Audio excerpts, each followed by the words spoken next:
Hola, buenos días. Soy Eduardo Villagrasa Ramírez, soy de Barcelona y me dispongo a hacer la presentación del trabajo obligatorio de la asignatura Historia de la Biología y la Geología. El autor o científico que he escogido es Sergei Vinogradsky y empezaré explicando sus datos personales. Este investigador, nació el 1 de septiembre de 1856 en Kiev, falleció el 25 de febrero de 1953 en Francia. Su nacionalidad es rusa y más adelante explicaré por qué dentro del contexto histórico en el cual se halla este investigador. El campo de estudio es la microbiología y es conocido por muchos descubrimientos y por muchos quehaceres, pero entre ellos se destacan tres. El ciclo del nitrógeno, este investigador profundizó sobre el mismo. Un proceso metabólico relacionado con la quimiosíntesis, en concreto la quimiolitoautotrofia, y centrándonos más en este proceso, estudió sobre todo las bacterias oxidantes del azufre. Y en la creación de un ecosistema artificial, muy curioso porque engloba muchos ciclos biogeoquímicos en él y se pueden estudiar, que es la columna de Vinogradsky. La columna de Vinogradsky la explicaremos en profundidad. Destacar que es un autor el cual su apellido se escribe, dependiendo de las referencias bibliográficas, se escribe de dos maneras. Como lo indicaba yo en la portada del PowerPoint, Vinogradsky, con B baja y normal, y latina, o con W y Y. Por tanto, aquí lo indico de las dos formas. Y recibió un premio importante, como es la medalla Leeuwenhoek. El contexto histórico de Vinogradsky más o menos es el siguiente. Kiev es una ciudad grande y es la capital de Ucrania. Es destacable. En 1921 la ciudad forma parte de la Unión Soviética y desde 1934 es la capital de la República Soviética Socialista de Ucrania. Los siguientes años, durante la Segunda Guerra Mundial, la ciudad es destruida, pero se recupera en los años de la posguerra, convirtiéndose en la tercera ciudad más importante de la Unión Soviética y en la capital de la segunda de las repúblicas de la URSS, con más población. Este hecho hace que entre Rusia y Ucrania se establezcan unas tensiones que genere una sistemática represión de los intelectuales pro-ucranianos, ya que son tildados de nacionalistas. Esta represión fue ya llevada a cabo bajo la campaña de resurgimiento de la propaganda nacionalista ucraniana, que amenazaba, según Rusia, el modo de vida soviético. En el nivel cultural se destaca una nueva ola de rusificación. En la década de 1970, donde en universidades e instalaciones de investigación secreta y gradualmente se restringe el uso del ucraniano. En este contexto, Vinogradsky se convierte prácticamente en nacionalidad en ruso por el hecho de que era investigador y necesitaba profundizar en el conocimiento de las ciencias. Destacable en la vida de Vinogradsky es que él no empieza como científico, sino que antes de estudiar la carrera de Química y Botánica, empieza Derecho, cuestión que no es muy destacable, pero lo que sí que empieza es a estudiar piano en el Conservatorio Imperial de Música de San Petersburgo, en 1875. Estudia durante 2 años, pero al final, en 1877, ingresa a la Universidad de San Petersburgo para estudiar Química y Botánica. Si hacemos un cronograma de los hechos más destacables durante su vida, podemos decir que en 1885, trabajando en la Universidad de Estrasburgo, se gana el reconocimiento por su trabajo con las bacterias oxidadoras del azufre. En este sentido, él estudia estos microorganismos, detecta unos gránulos y a partir de aquí más adelante detallaremos el proceso de quimiolitoautotrofia. Entre 1891 y 1905 identifica un anaerobio obligado que él bautiza como Clostridium pastorianum. Este microorganismo es muy destacable porque es capaz de fijar nitrógeno atmosférico. A partir de aquí, Vinogradsky hace un gran aporte sobre el ciclo del nitrógeno, de tal forma que descubre cómo se fija el nitrógeno atmosférico gas a nitrógeno asimilable por las plantas, los animales y los microorganismos. En 1901 es elegido miembro honorario de la Sociedad de Moscú de Ciencias Naturales y en 1902 es nombrado miembro de la Academia Francesa de las Ciencias. Aquí hay una imagen de la Academia Francesa. En 1904, a petición de un príncipe, en concreto Oldenburg, se crea un laboratorio para la lucha contra la peste en Rusia. Y Vinogradski viaja a París, en concreto al Institut Pasteur, donde Ruch, un compañero microbiólogo, le proporciona cepas y materiales necesarios para la producción de suero para poder salvar a los pacientes que han contraído esta enfermedad. Vuelve a Rusia y en este periodo es responsable del laboratorio de producción de suero creado por otro príncipe, Constant. En 1922 encabeza la división de bacteriología agrícola del Instituto Pasteur en su estación experimental de Comrobert. En 1935 la Real Academia Neerlandesa de las Artes y las Ciencias le otorga el premio de la medalla Leeuwenhoek. Este sería un poquito el cronograma de los hechos más destacables de su vida como investigador. Y ahora vamos a profundizar sobre los descubrimientos o logros científicos. Empezaremos por el ciclo del nitrógeno, donde explicaré los tres grandes procesos que se dan durante el ciclo del nitrógeno, que es la fijación, la nitrificación y la desnitrificación, y cómo colaboran los microorganismos en él.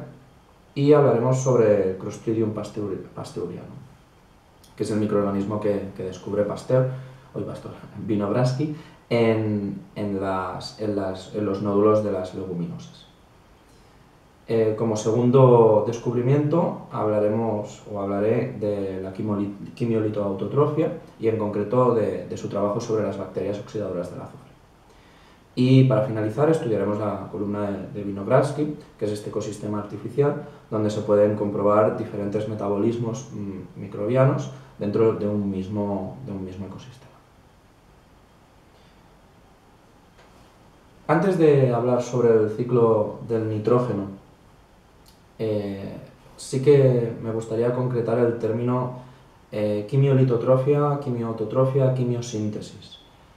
En esta diapositiva lo que se pretende explicar es que estos procesos metabólicos se basan en el concepto que se basa en la respiración y la fotosíntesis, pero en este caso son independientes de la luz.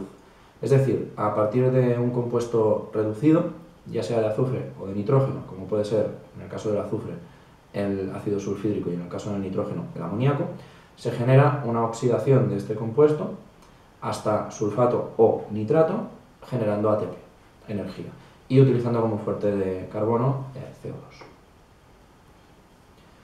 Ahora sí, empezamos por punto, en concreto hablando del ciclo del nitrógeno. Los tres procesos a destacar, si observamos el ciclo, vemos que en el margen superior está la molécula del nitrógeno atmosférico. El nitrógeno atmosférico no es asimilable por los seres vivos, debe ser convertido, debe ser fijado. Este proceso de fijación lo hacen los microorganismos, en este caso algunos hongos y sobre todo bacterias y cianobacterias. Fijan este nitrógeno a nitrato. Hay un proceso, que es el proceso contrario, que es el de nitrato desnitrificado hacia nitrógeno y devolver el nitrógeno atmosférico. Este proceso lo hacen microorganismos como Pseudomonas o Bacillus. Y una vez tenemos el nitrato como tal, podemos, en este caso, utilizarlo a través de plantas y animales, o también hay un proceso que se llama el proceso de nitrificación, que es a partir de este nitrógeno atmosférico, se transforma en amoníaco, se transforma en nitrito y se transforma en nitrato. Esto lo hacen unos microorganismos diferentes a los anteriores y este sería el proceso donde puramente hablamos de quimiolitoautotrofia.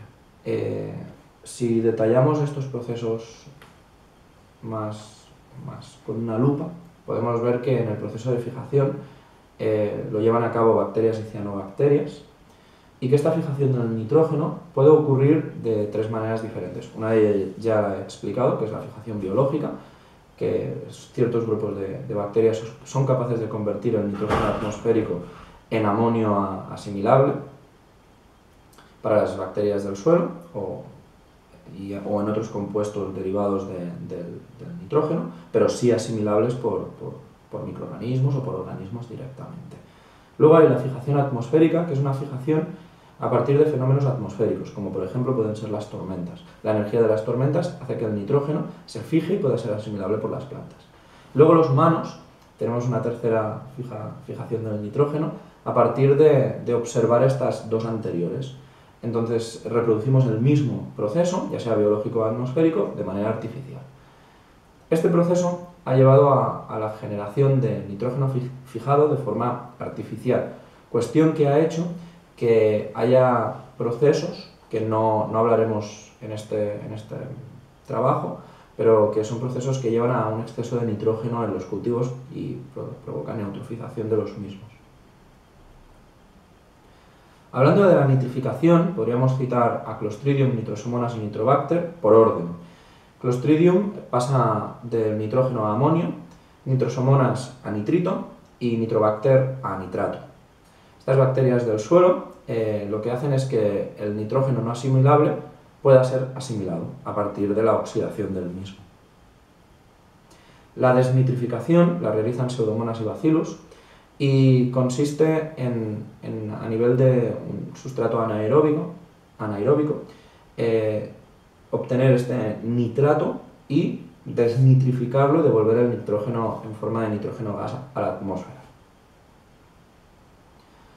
Si hablamos de Clostridium pasteurianum, este microorganismo que descubrió Winogradsky, podemos inicialmente hablar sobre las generalidades de los Clostridiums. Los Clostridiums es un género de microorganismos anaeróbicos estrictos, la gran mayoría de ellos, son bacilos móviles que tienen flagelos perítricos y estos microorganismos, en algunos casos, viven en los nódulos de las leguminosas, como es el caso de Clostridium pasteurianum. Esta no sería tanto una generalidad, pero sí sería una particularidad de este Clostridium. Toman forma de fósforo, palillo de tambor o uso de hilar, y si nos referimos al griego, esto se llamaría clostro, de ahí el nombre del género Clostridium.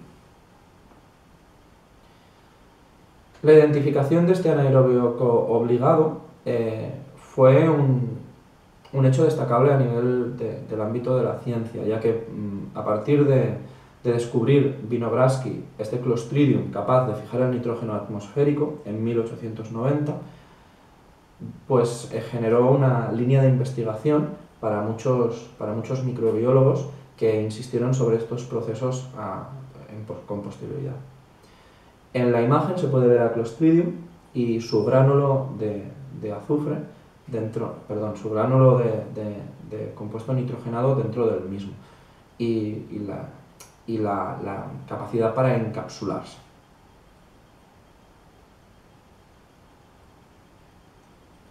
En el siguiente punto hablaremos sobre los oxidadores de compuestos de azufre. Winogradsky, en su trabajo, aparte sobre el ciclo del nitrógeno y Clostridium pasteurianum en su fijación del mismo, a través de nitrógeno gas para nitrógeno asimilable por los organismos vivos, ya sean animales, plantas o propios microorganismos, en el suelo, también estudió los oxidadores de compuestos de azufre. En el dominio Archaea, estos están restringidos a los miembros de la orden sulfolobales, que son hipotermófilos. Y en el dominio Bacteria, que son los más estudiados los estudiados directamente por Winogradsky, el azufre es oxidado por los litótrofos aerobios o fotótrofos anaerobios. La oxidación de compuestos inorgánicos reducidos del azufre por bacterias quimiolito-autotrófas es parte vital del ciclo biogeoquímico del azufre. Es decir, no se completaría este ciclo del azufre si no fuera por la ayuda de los microorganismos, exactamente igual que lo que ocurre con el ciclo del nitrógeno.